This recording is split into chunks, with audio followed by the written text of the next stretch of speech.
La communauté de développement d'Afrique australe SADC a appelé au dialogue pour restaurer la paix et la sécurité dans l'est de la RDC suite à des attaques continues, notamment du groupe rebelle M23. Lors de son sommet tenu le 31 janvier 2025 à Harare au Zimbabwe, l'institution régionale a condamné les agressions contre les forces de la mission de la SADC dans l'est de la RDC, soulignant leur impact sur le cessez-le-feu et la situation humanitaire. Le président en exercice Emmerson Mnangagwa a insisté sur la nécessité d'un dialogue et d'une aide humanitaire accrue pour rétablir les services essentiels.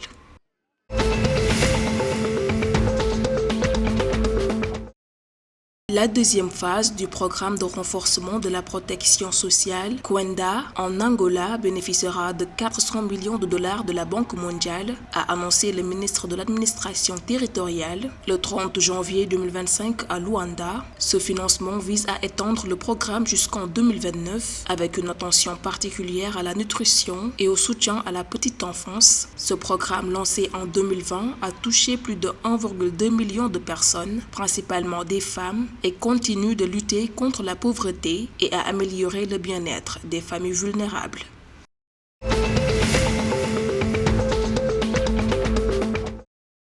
Les importations de riz au Mozambique ont atteint 353,9 millions de dollars au cours des 9 premiers mois de 2024, surpassant les années précédentes selon la Banque du Mozambique. Ce montant dépasse les importations totales de 2023, évaluées à 317,7 millions de dollars. Cette augmentation est attribuée à une chute de 34% de la production nationale de riz en 2023, notamment en raison des conditions climatiques défavorables, obligeant le pays à accroître ses importations pour répondre à la demande locale.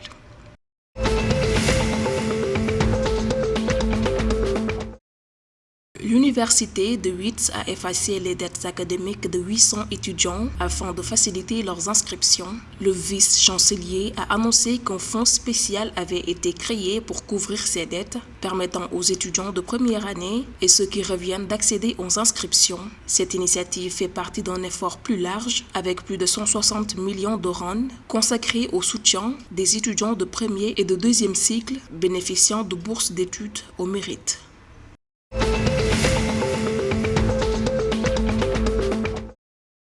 Plus de 80% des clubs de la première division du Southern Stream Football sont en retard avec leurs obligations financières, a révélé le président Murs Marcus. À la suite d'une réunion du comité exécutif, il a été décidé de reporter l'Assemblée générale annuelle au 8 février 2025, en attendant que les clubs régularisent leur situation financière. Cette situation est due en partie à la dépendance financière des clubs vis-à-vis de la Fédération namibienne de football, dont le financement est toujours attendu.